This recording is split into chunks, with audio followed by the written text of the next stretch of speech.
A landmark decision for Africa, but will Kenya's do-over of its presidential election be any freer or any fairer? Last Friday, the Supreme Court stunned the nation and the planet when it annulled the August 8th result.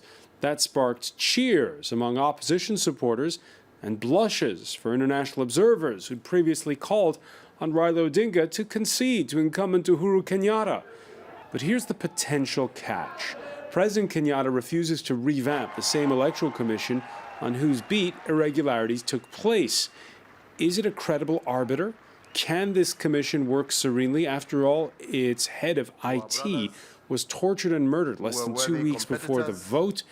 In compliance with the Supreme Court decision, the commission has set an October 17th date for a new poll. But is that a realistic timeline? After all, campaigns cost money, both for candidates and for organizers. With Kenya haunted by the specter of 2007's post-electoral violence that left more than 1,100 dead, will this East African giant come out weaker or stronger from this challenge? Today in the France 24 debate, we're looking how it's back to the polls for the Kenyans. With us, we'll be here in the studio. We're joined by Patrick Smith, Editor-in-Chief of the Africa Report. Greetings. Thanks for joining us. Sure. Thanks as well to Roland Marchal, Senior Fellow at the French National Research Center, the CNRS, just back from Kenya and from the Horn of Africa. Thank you for inviting me. Thank you for being with us again. The France 24 debate on Facebook and Twitter at the hashtag F24debate.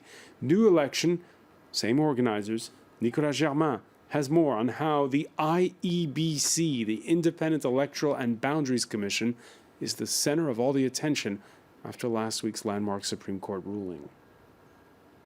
It's the next sticking point in Kenya's electoral process. On Monday, the government said the election board will not be replaced, despite the fact the Supreme Court overturned the result of the poll citing irregularities.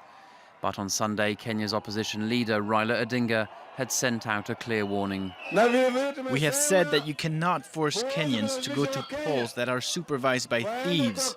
That we cannot accept.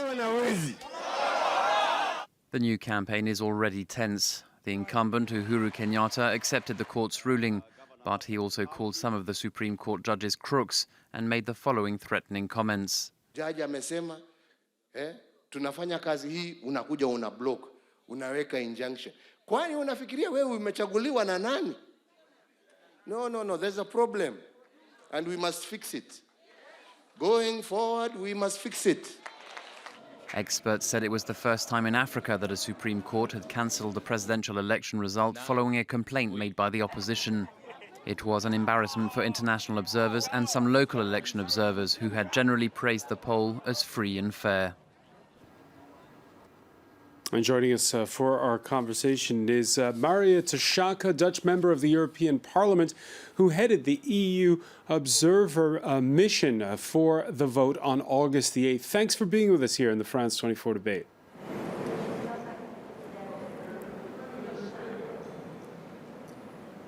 I want to turn to you first, perhaps Patrick Smith. What was your initial reaction last Friday?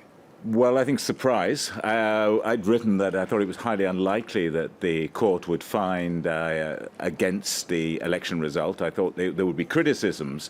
It would conform to this new formulation, which is, yes, the elections were flawed, but they weren't fatally flawed. And despite those flaws, they more or less represented the will of the people. And that's the sort of formulation I expected them to come up with. So it was surprising. And I think what the Chief Justice, David Maraga, really did was to look at the letter of the law and say, right, the electronic results are fair enough, but they've got to be backed up with the physical hard copy results from all of the 40,000 polling stations in the country. And unless you've got that, you haven't fulfilled the dictates of the Constitution, so therefore it's not a fair election. So at least the first interpretation is that it's a very technical judgment, and it's saying that it's the procedural standards were not kept. No one's at this stage saying there was a blatant attempt to steal the election by the jubilant Jubilee Party. And we're on a tight schedule for doing the redo, and yet we don't have the full ruling yet. I think the timing is the trickiest thing about this, because the judge has said, let's have a new election in 60 days' time, but we have to wait 3 weeks before we even know why we're having a new election. So if, for example, he does find something terribly wrong with the IT system in the Electoral Commission, we need to have a complete revamp of the IT system, we've got a real problem. Even on the procedural level, who is going to be held accountable for those procedural mistakes within the Electoral Commission? And if it's found that, for example, the logistics officer in the Electoral Commission was responsible, then is that person going to be sacked? And if that person's going to be sacked, that's going to delay things further. As for the top tier of the Commission, you can't get rid of them and replace them in less than 3 months. There's a laid-down public procedure to replace them. So the timing is very, very difficult. Timing's very difficult. Marietta Shaka, were you surprised by this ruling? Is it seem justified when you look at what your observers have come up with? So I looked at the court proceedings with an open mind, but of course knowing very well that such a ruling has never taken place in the whole continent of Africa, and it's very rare globally anyway. So I think it's a historic ruling, and it really shows that the judiciary in Kenya was willing to underline its independence, and that's very important for the rule of law and democracy as a whole. Now, we really need to see what detailed findings the Supreme Court of Kenya will present when it does, within 21 days after the ruling, because right now, it would only be speculation on my part. We, as observers, have, of course, presented a preliminary statement 2 days after the elections, but that could not include the tallying or observations on the aggregation of results. I did, however, make concerned and critical comments about the lack of testing of the IT, the role of private companies, the lack of security measures. So I'm actually very keen to learn what the Supreme Court found that made this election out of line with the Kenyan Constitution. It's an important point you mentioned there, Marietta, that your observations, your initial ones, were essentially about what happened in the build-up and on voting day. But of course, an election is not over on voting day. No, indeed, and our observers have continued their work as we've always shared with people, that our work was ongoing. And indeed, elections are so much more than just voting day. And it might also be good for the media to reflect on that a little bit in light of what we are seeing in Kenya. But the observers of the EU team were in the Supreme Court room when the ruling was made last Friday. And we are now working on extending our stay in Kenya to continue our impartial and independent observer work in the interest of the Kenyan people, frankly, to see, in this second election for the presidency, the extent to which the practice of the elections meet the letter of the law as the Constitution and the Electoral Code foresee, and whether the rights of people are respected. That is, of course, our core interest. Are you confident you have the necessary observers to, on short notice, monitor an election on October the 17th? The EU team is excellent, and the EU sent really the best experienced observers to Kenya, and I hope they will be available to stay longer. We are working on that now.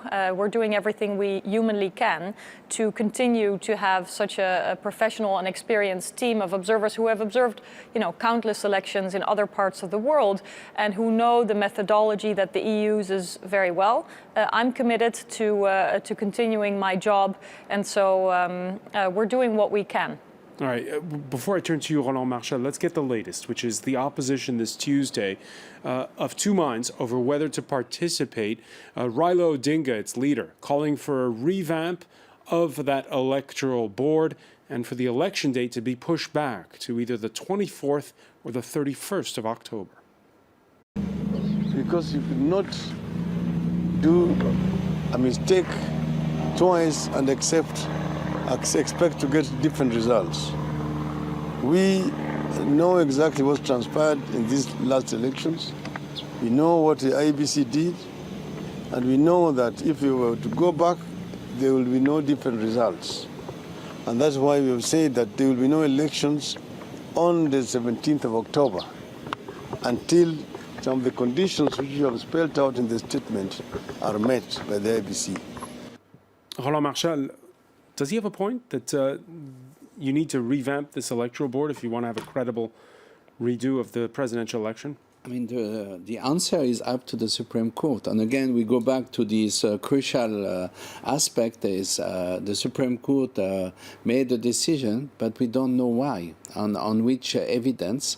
And therefore, according to the evidence, what Sir Odinga is saying may be really contain a great value for defending democracy, or at the contrary, just be tactics to delay and to get rid of some of people he doesn't like. So we have to be extremely careful at this time that is not going. Raila Odinga can't be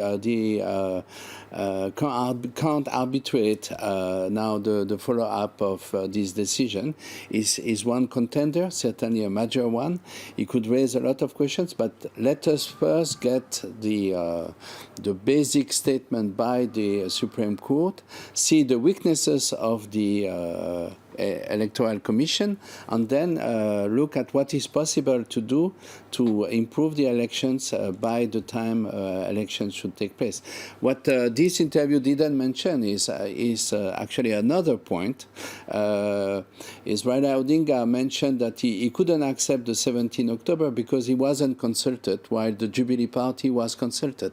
So there is a whole question now, which I believe is important, is how the Electoral Commission and the state apparatus itself has to be extremely fair in its treatment of all candidates to avoid this kind of polemics. And then, because one thing is sure, is if there is a deterioration of the political discourse, people are going to die.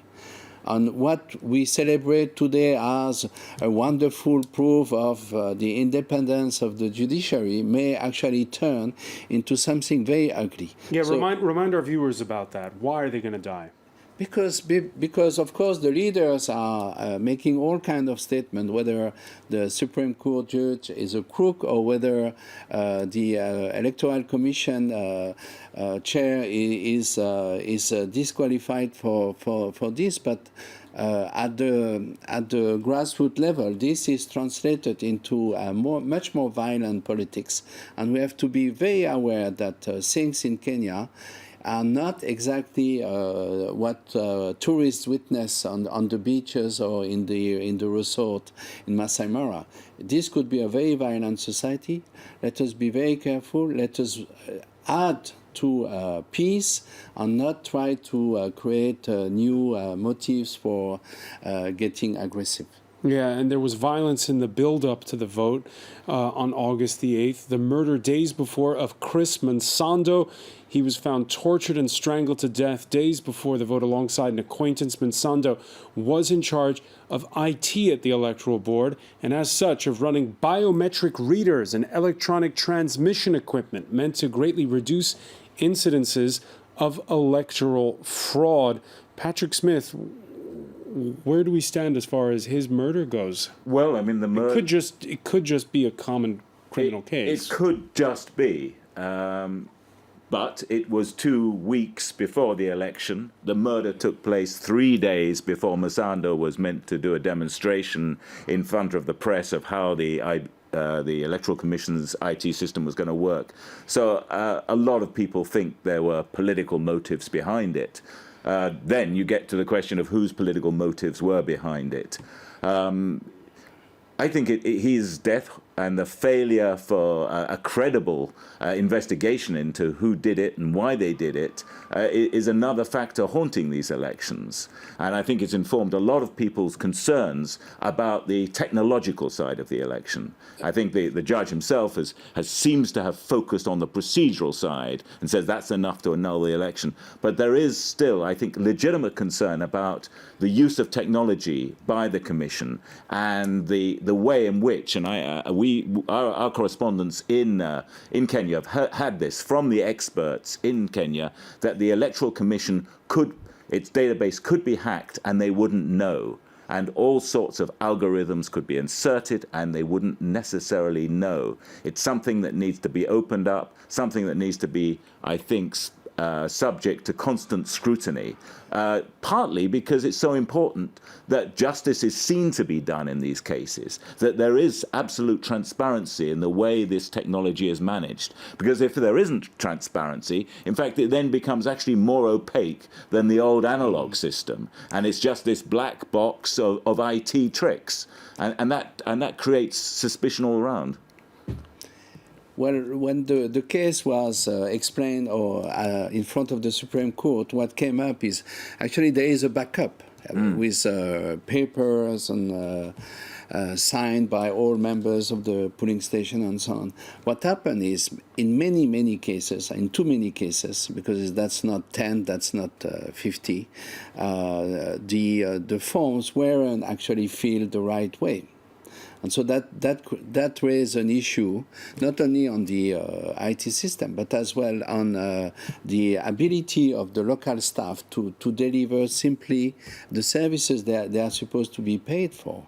And of course, it raises a different kind of question. On one side, you say, okay, it's a question of training. On the other side, you could say, then he leave the IT system alone to adjudicate the issue or the outcome of the votation. Marietta Shaka, is the IEBC, that the electoral board, basically in over its head? Well, that's not my words. I think it is very important to look at the details here, to look at formal responsibilities, but also the technicalities. We need to wait for the ruling of the court. And I think speculation is actually something I'm not going to engage in, and I would really encourage others not to do it either. It is important that the rule of law is respected, and that everybody indeed takes their responsibility in going forward. And I would hope that after a period of depolarization, Kenyans can now come together and try to take responsibility for these presidential elections that are coming in the interest of the country, the people, and the consolidation of the democracy. Did the electoral board seem intimidated to you? I would imagine that if a colleague gets murdered, it sends a shockwave to everyone in the organization. It certainly sends shivers down the spine of all Kenyans. And I've been on the record a number of times saying that this murder should be independently investigated. And I think it is very important that that process continues. You would have to ask them how they felt as individuals. Again, I'm not going to speculate or speak on behalf of other people, but of course, the murder case sends shivers down the spines of everyone and cast a dark cloud over these elections. All right, we're going to pick up on these points when we come back. Stay with us. You're watching the France 24 debate.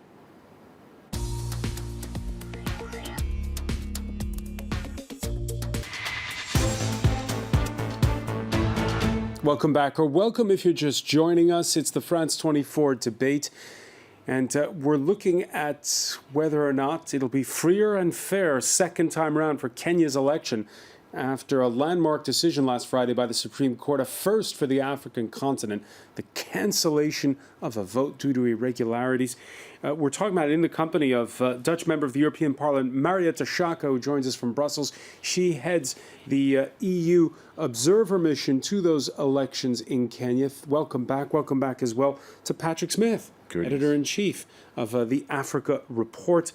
The Africa Report, whose cover this is all about the faces of finance, just out in the shops, about the financial revolution that's seizing hold of Africa at the moment. Read all about it. Roland Marchal, Senior Fellow at the French National Research Centre, the CNRS, welcome back. And we want to join us for welcome for part two from Nairobi. She's a commentator, political analyst, Nanjala Niabola. Welcome to the show. Thank you for having me.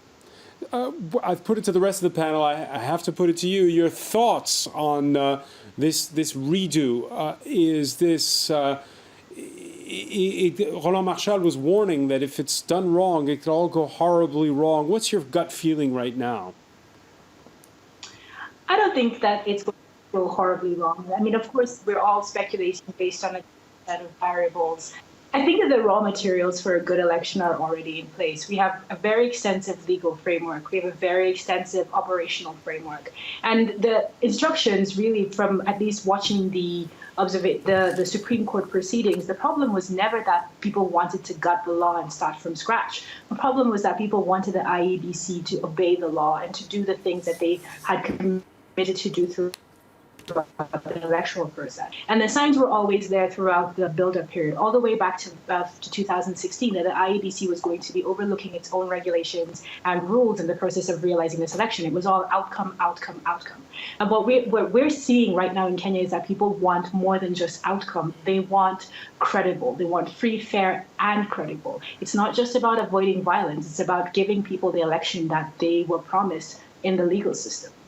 Is there a sense that there is a huge discrepancy between what was counted at the ballot box and what came through when the result was announced?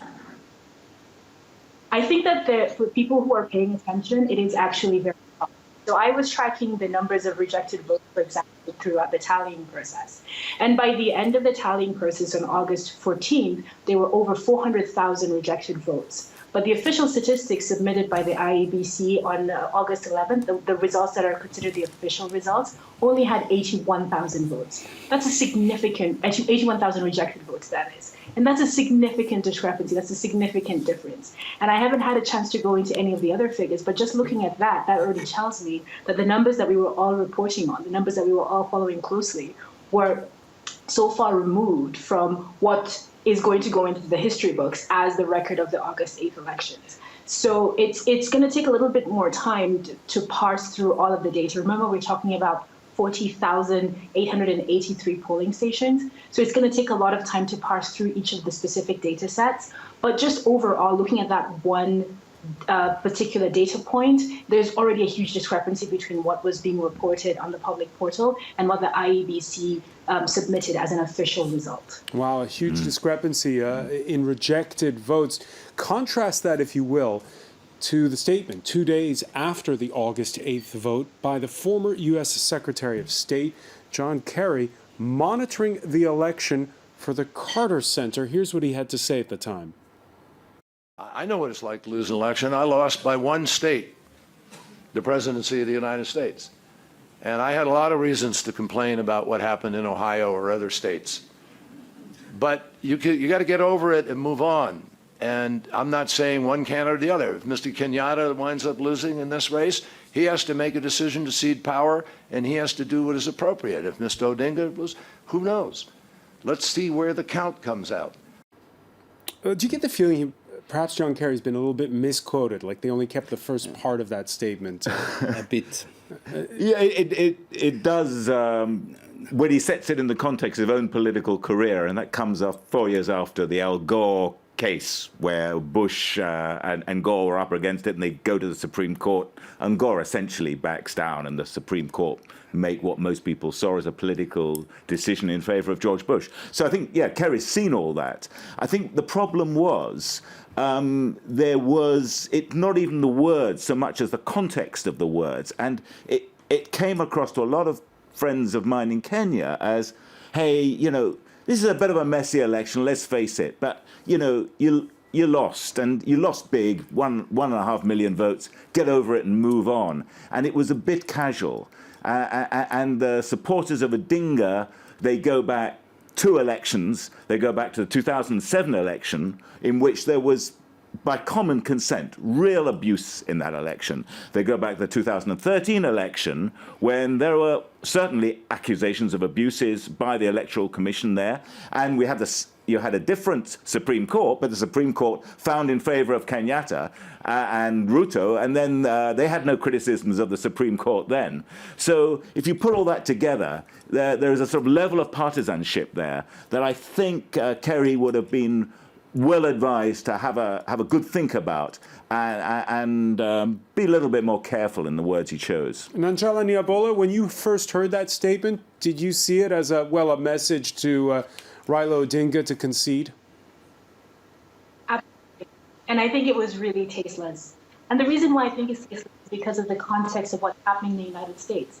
in the United States, since the elections that John Kerry mentioned and since the Al Gore decision, we've seen an increasing amount of voter suppression. We've seen an increasing amount of manipulation of electoral laws in order to disenfranchise large groups of people. So instead of encouraging Kenya to go down a similar path where we overlook procedural violations in pursuit of let's just get this whole election thing over with, what would have been a more prudent statement would have been, let's wait and see, let's all just keep our eyes on the process and not necessarily ask one person or the other to concede space, democratic space that's so important towards a functioning democratic state. I think what he should have reflected on is what the impact was of every single electoral cycle in the United States where a person who lost an election didn't say, let's go back and see what went wrong. In 2016, we saw a massive amount of voter suppression in different states in the United States, and that affected the outcome of the election. Yeah. Why would you be encouraging Kenya to go down the same path? Yes, to put myself in a position I'm not used to, I think we have to be fair with John Kerry. At that time, the problem wasn't only the election, was the reaction of Raila Odinga to the results. And Raila Odinga, who stated that he wasn't willing to go to court, which actually he changed his mind later on. And therefore there was the prospect of dozens of thousands of people going to the street to demonstrate against the result of the election. So many observers, and I guess John Kerry, even if I very much share what Patrick said, that a large part of the international community was indeed inclined to be happy with Uhuru.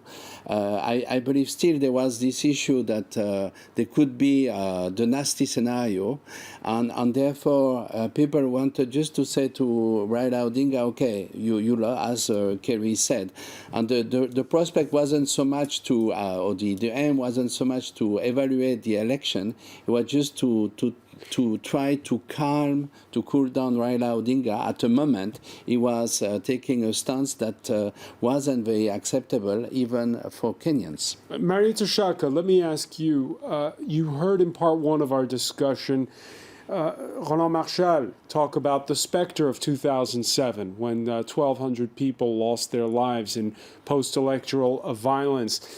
Has that incited you, as you've observed these Kenyan elections, to perhaps play it more cautious and to handle with kid gloves a little bit more irregularities? No, not at all. I mean, it's undeniable that the history of 2007 and 2008, but also 2013, hangs over Kenyans. And that in these elections, some of these old grievances certainly were experienced by people. And of course, the question of violence was a prominent discussion. The fear for violence, some people leaving their homes to go back to their villages where they may have felt more safe, leading to disenfranchisement, which I also pointed out in my preliminary statement. So of course, the whole history is always very present, and it was in these elections as well. But in no way did it change the commitment of my team and myself to actually looking in a great level of detail at the way in which the rights of Kenyans were respected in practice. And that is actually what we are continuing to do. And of course, there were statements made, for example, calling anyone who was aggrieved to go to court. I said that publicly as well. I also publicly called on the security forces to respect the law, to be even-handed, not to intimidate, and not to use excessive force on peaceful demonstrators, for example. When civil society organizations were targeted, we spoke out for the need to respect the space for civil society. So there was a context of tension, indeed, also in these elections, but I think indeed the notion of integrity of the process of the elections is always a very essential one that cannot be overshadowed and must not be overshadowed by concerns for violence or a so-called peace narrative. Patrick Smith, you've observed many in an African election, and perhaps many in an African election observer mission.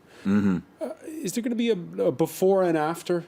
Oh, definitely. I think this is a watershed. I mean, the EU's leader there has just said it's a huge moment for jurisprudence in Africa. You've got this overturning of the result and an assertion of the independence of the judiciary. It's also a huge moment, I think, for the whole science and art of election monitoring, election observers. I personally always maintained that the best form of election observing and monitoring is the strengthening of domestic civil society.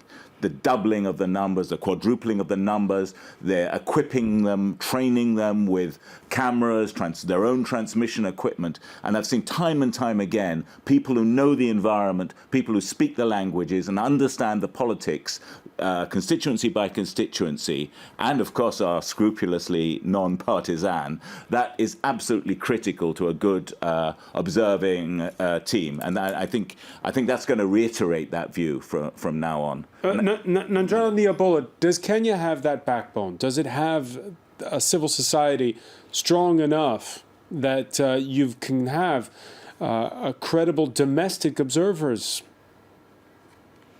It does, and there were 3 different groups that were observing this election. And in fact, if it hadn't been for the domestic observers raising the alarm, a lot of things would have gone completely unnoticed. There was a coalition that brought together, I think, about 20 different local civil society organizations, and they were scrambling in the context of laws that have been passed. One of the first laws that was passed in 2013 when the current administration came into office was constricting the space for civil society, so restricting their funding, restricting their abilities to accept money from different groups. And this has been the pattern throughout the last 5 years. And yet, despite that, these groups that came together and were monitoring every single polling station in the country were the first to raise the alarm and say, something's just not right with this election. And yet they were marginalized in the context of what was being discussed in the post-election period. We never saw any kind of cross-citation between the different observer groups to say, hey, these other guys have said X, Y, Z, maybe we should look into that. And I think that Kenya does absolutely have that spine. The National Commission on Human Rights also had observers in every single county. Support those groups and let them, as the previous speaker was saying, let them take advantage of the local the relative advantages that they have of language, of access, of ease, of mobility, and let them grow into this role, support them to grow into this role. And will they have the means, the money? Will they have the money to do it again a second time? I think it's going to be a challenge. I think that's definitely going to be a challenge. There's this whole context behind restrictions on funding, restrictions on receiving support from international organizations. But I think that given that there is no space to change the law between now and the proposed date for the election, that there is space for people to think about creative ways of supporting these organizations. The funding context is the same today as it was on August 8th. So why not explore that technical context? Why not explore that? Lots of reactions on the hashtag F24debate. This one, way to go, although it must be made clear what steps the IEBC, the Electoral Board, will take to ensure a new poll is credible, Roland Marchal. Yeah, there is one thing which for me is still kind of striking and surprising. There have been actually not only one election, there have been different elections the same day. What is very interesting is there is actually very little discussion on whether the elections at the local level, at the parliamentary level, were actually free and fair. Or fair, they were free, nobody would argue about that, but certainly if the mistakes made on the presidential elections were that massive, what about then election for the parliamentary? So we have to, again, we go back to speculations, and as it's rightly said from Brussels, we have to wait the views of the Supreme Court to understand what actually was wrong in the procedures, because if the case, suddenly we might end up with questioning again the result of the other elections, and that, I'm sorry to say, won't be very positive for this country. We are now. How do you explain this discrepancy between the presidential poll and the legislative elections that took place? Well, the election, it's the whole question is what were the failures of the electoral commissions? Is it on gathering the figure at the central level? Is it on filling the forms at the local in the polling station? Is it in the honesty of transporting the form from one place to the other? That's the kind of question the Supreme Court is going to explain and answer.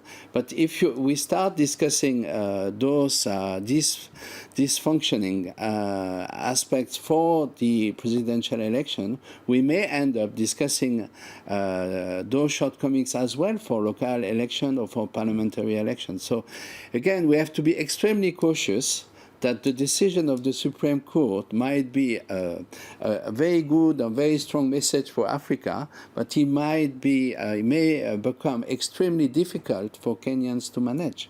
May be difficult for Kenyans to manage. Marietta Shaka, what's there to say it'll go better the second time around? Nothing is automatic. I'm hopeful that this historic ruling by the Supreme Court can offer great opportunities for Kenya, and hopefully with ripple effect to the continent can actually help consolidate respect for the rule of law, democratic reforms. But nothing is automatic.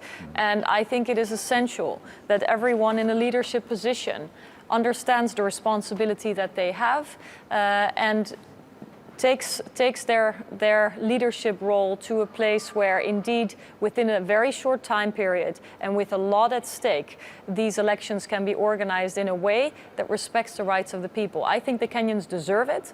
I think it is clear that they will ask for it. They feel supported by this Supreme Court ruling, and a lot of work has to be done. So indeed, everyone who now points to this judgment as an event should understand that it's only the beginning of a new process where everyone has to be mature and take their responsibility. And we will be there to observe. I hope people will also understand the value of impartial and independent observers, despite the criticism that it has reached me loud and clear. But please also think about what the world would look like without observer missions being invited, without impartial and independent oversight, such as the methodology of the EU prescribes. I mean, I can think of a number of governments who would be very grateful if they could discredit observer missions going forward. And Nanjala Nyabola, those observer missions, how important are they?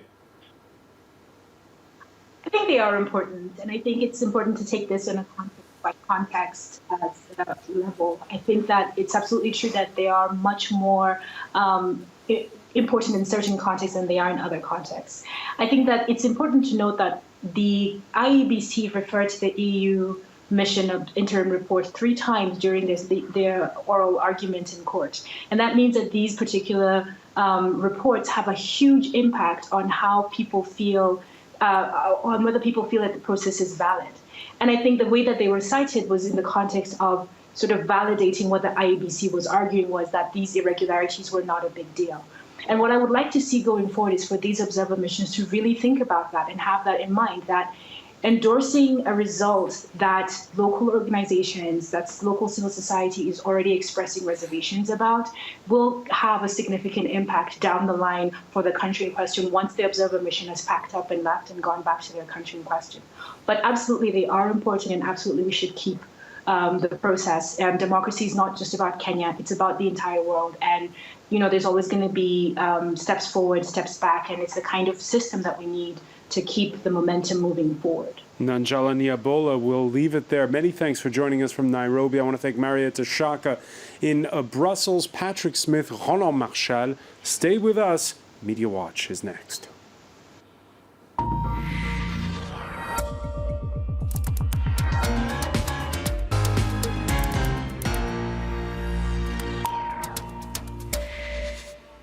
And we say hello to James Creedon. Hi, Francois. We had a lot of very partisan reactions also on the hashtag F24debate. We didn't show all of them. That's right. And they can get plenty of those on Kenyan media. That's it. And people making similar comments, I think, under the hashtag Kenya Decides or hashtag Kenya, just on the latest happenings. Just to look at some of the comments there. This is a truly This was the day actually when the decision came through to annul. This is a truly amazing day for democracy in Africa. I'm glad I'm alive to witness this. So there was a lot of optimism expressed on social media and people giving 2 thumbs up to that decision. This tweet here saying, proud of all of the judges who came to this decision and praying for their safety, well-being and peace of mind. Another comment there equating this decision. You can see the Kenya Decides hashtag being used alongside expressions like the continent of the future, democracy, anti-corruption, and other such remarks. In Kenya, markets collapse, however, when the rule of law is applied. This is one comment, one caveat, if you like, because Kenya's private sector is powered by the massive loot in the public sector. I read a dispatch by the Bloomberg News Agency which said that markets went down on Friday. Yes, Safaricom lost 10%, yeah. Right, so I guess the strict application of the rule of law. This is, again, this is not so much the rule of law, it's the uncertainties. Right. So stability makes money, as opposed to right. You would, I guess, the markets aren't always in alignment with morality. Kenya to witness that. Look, France. True. Sometimes it's true. Oh, UK. The Kenyan court reminds us that a peaceful election isn't the same as a fair one. It's the rule of law. Its rule of law is key to keeping the peace. That's Kenneth Roth there making that remark.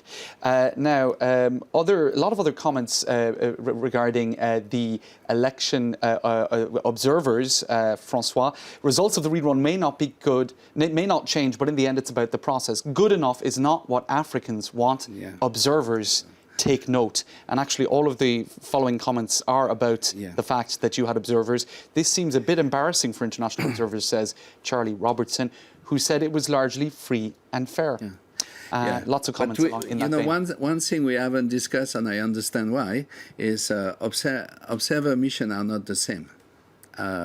Personally, I saw the EU mission in Kenya was quite different from others, much more professional, much more willing to achieve something compared to others. I won't give names, but certainly, and we all, I'm sure Patrick Smith has a long list of... The Commonwealth Observer Mission has a history of validating every election but one, which was the Zimbabwe election in 2002, which was an extraordinarily brave moment, but they did come out and say that Mugabe wasn't fairly elected. It's the only time they've ever done it. John Kerry getting a raw deal, I would say, or at least being called to task. Well, just image-wise here, this is John Kerry staring at the elections with using his binoculars while sat on a beach, or sitting on a beach. Yeah, it's quite free and fairly bright. Typical magic Kenya, and you can see there the Supreme Court ruling, flashing that. You came for elections, not holidays. Not holidays. There you go. Certainly, he doesn't come out of that looking so good. And there were a lot of comments on those observers, John Kerry, Thabo Mbeki, Mahama, saying, some saying their heart goes out to them, others saying, stay away from Kenya. Yeah, but, the thing is, actually, Thabo Mbeki played a much more important role versus Raila Odinga than John Kerry, but he's not mentioned. Right. So, well, again, he's mentioned, but less. The fairness has to be asked on all sides. Right, there you go. We'll leave it there, Betty. Fair elections, well, whatever, fairness, hashtag fair. All right. James Creedon, many thanks. I want to thank our panel once again. Thank you for joining us here at the France 24 debate.